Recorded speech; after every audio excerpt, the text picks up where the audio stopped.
Hey y'all, fixing to start a project for a mountain range for Brother Luke, one of the pastors of our church. I just wanted to show you kind of the process that we do. You know, Angie and I love this stuff. We love decorating.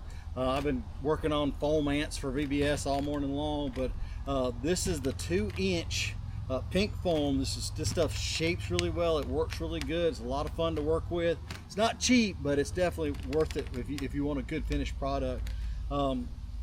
Luke needed it 108 inches long, no higher than 36 inches tall, tapering out to about 12 inches tall at the bottom. He's going to have kids standing behind it. So I've got my 36-inch height. I'll bring it around and show it to you that. You can kind of see my concept so far from our range. It's kind of going to be sort of Teton-esque. But I'm going to come in and cut this here in just a second, and what my plan is, it need to be 108 inches overall. I'm going to build 3 pieces. One, it make it a little bit easier to transport, but I'm going to be able to bring them in from the side, and that way they can be adjustable, so they'll overlap, you know, as it comes in, and you can adjust it back and forth, and that way if it needs to be a little narrower or a little bit bigger, we can go with it. It doesn't have to be quite that precision.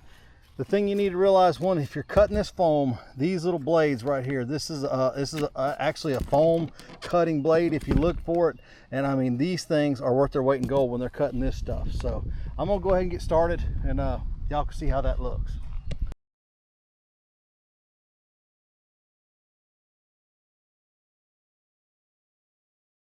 So I've got the first 2 pieces cut here. What you want to make sure is that you leave a true edge.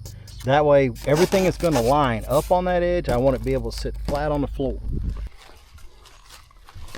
All right, I'm going to transport it to where I glue it at, because you do not want water to get on any of this stuff when you're gluing it. But I put alignment marks. So you see on the big section I've got 4 alignment marks. On the small section I've got 3 alignment marks. That'll just help me to line everything back up whenever I get it sitting out there. All right, y'all, good thing I moved it into the boat shed, because not 10 minutes after I shot, the bottom fell out. So it was pouring rain out there. I'm gonna start gluing up. I wanna get a good coating. Make sure you go around every edge where it's gonna tie up at the top, the bottom. Then I'm gonna come across.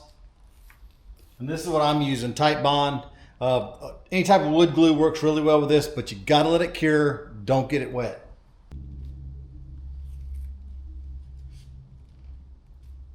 All right, now a critical step. Weigh this stuff down. Do not just let it sit there. I want to put weight, as much weight as I can find. I got a bunch of boat anchors I'm putting on this stuff. That's what you need to do, scale it down. All right, so we've got it thoroughly weighted down. You can see I've got anchors all over this thing. I've got one in the main centerpiece of the other piece. But if you notice this start to move when you put an anchor on there, just watch, just because this one started to slide a little bit. I guess it had an air bubble underneath there. If you need to, put a bamboo skewer through it to hold it in place, but just make sure that it doesn't slide, you know, when you turn your back on it. So I'm thoroughly weighted. I'm gonna leave her for a couple days, let her get solidified, because it is hot in Alabama, but it is damp in Alabama. So it's gonna take a while for these to set up. All right, so we've been drying on this one for about 4 or 5 days. I had a shift at work, so I just didn't even fool with it. So I'm gonna go ahead and just start the rough shaping. I'm gonna use a sanding disc, probably a wire brush. This is just gonna be the rough, and then we'll get into some more fine tune with some other tools. Wear breathing protection, ear protection, eye protection. This is going to be very messy, and it's going to be loud. So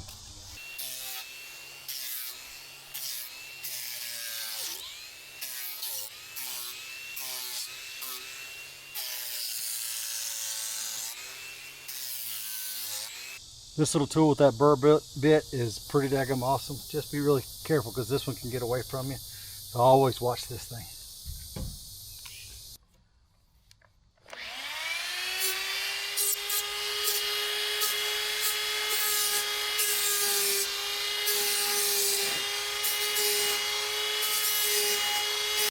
Now I'm just going to rough it up. I got some 100 grit. Actually, it's not roughing it up, it's smoothing it down. But any place that I didn't get up in here with the end mill or the disc, I'm going to take that shiny part off. Now you don't have to do this part. You can go straight into your paint and prep, stuff like that. I like to just barely touch this stuff with a flame. I'm not going to set it on fire, not on purpose anyway.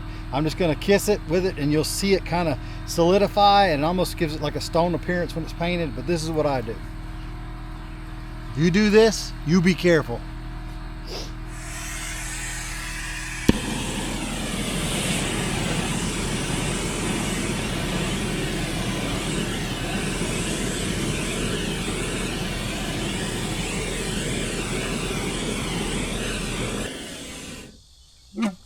You can see I just barely touched it with the edge of the flame, and now it's kind of almost a plasticky feel. It just makes it look really cool underneath the paint. No real exact science for this. This is just sheetrock mud and exterior latex, and that's going to give us kind of that stony look to it, and then we're going to paint over that. This is just going to be the base.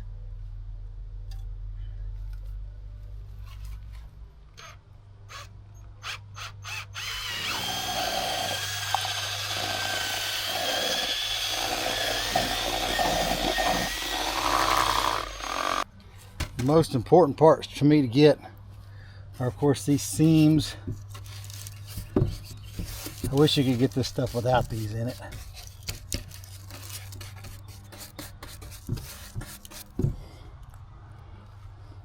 And then any joint going up alongside where the two pieces join.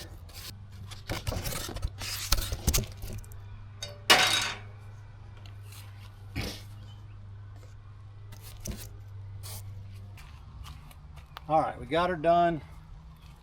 There's our adjustable piece down here. Wanted to make them kind of snow-capped, added a little bit of color down in the bottom just for the lower elevations, so added some black to shadow out some of the deeper holes, and then just sort of dusted over it with gray and a little snow cap. So I like it. Hope he likes it. Thank y'all for following along. Take care, and don't forget to do stuff like this every once in a while. It's kind of fun.